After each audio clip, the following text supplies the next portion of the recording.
Leonpolis yra fantastiškas, šventoji svarbiausia.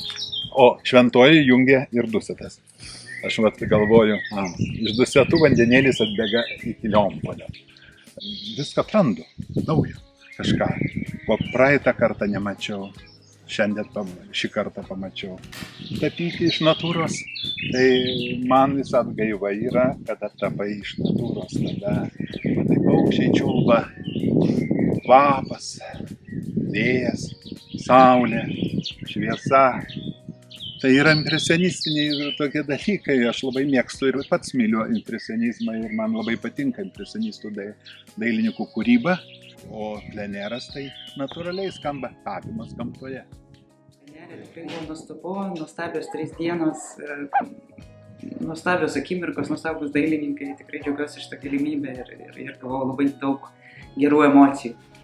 Jeigu kalbėti apie temą, antras gyvenimas man yra gyvenimas už kasdienybės ribų. Tai pirmas paveikslas pavadinimu šviesa, tyla ir ilgesys. Tai yra tai, kas vyksta už kasdienos darbų.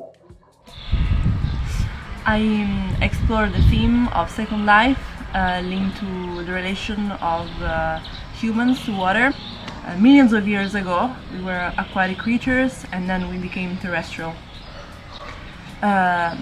And I think since then we're always looking for a way back to that specific state of calmness.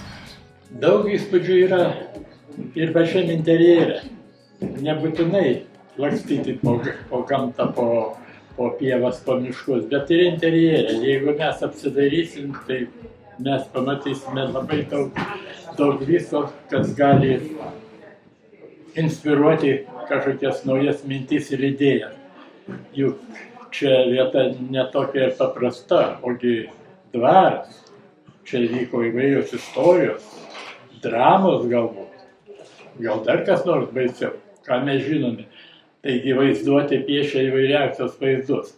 Tiesa yra ir kažkokie dvaro atributai, foteliai, baldai, aptrupėjusios sienos, nubyrėjęs tinkas, dažai, kurie mums žadina vaizduotę ir laisvai galima pabandyti ir nutapyti tą temą. Leonpolio dwaras. Leonpolis jest wspaniałym miejscem na Litwie, cudownym, wspaniałe pejzaże za oknem, wspaniała pogoda była, także słoneczko nam świeci dzisiaj przy tej wystawie.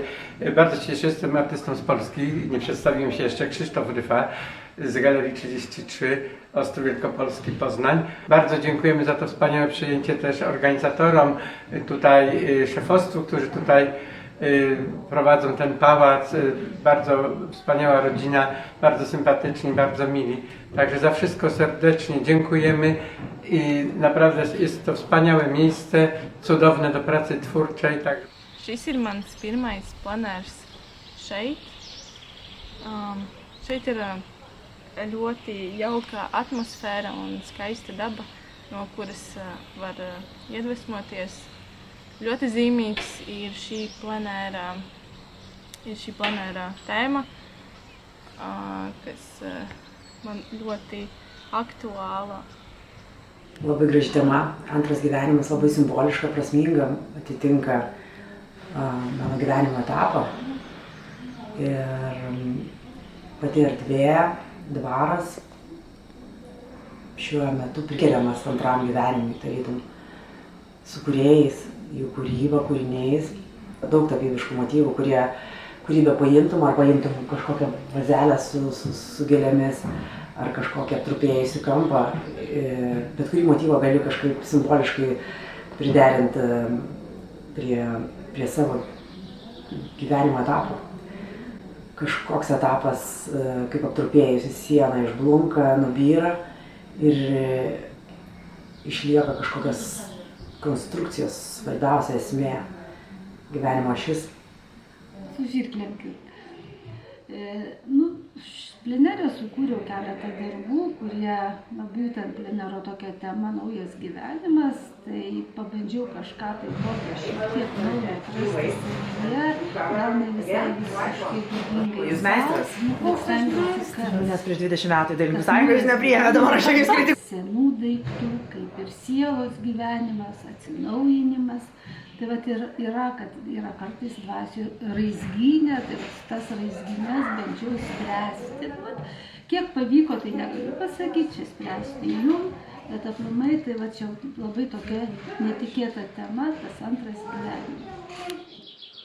It's my second time in this place, and last time I did 3 windows, 3 walks with 3 windows.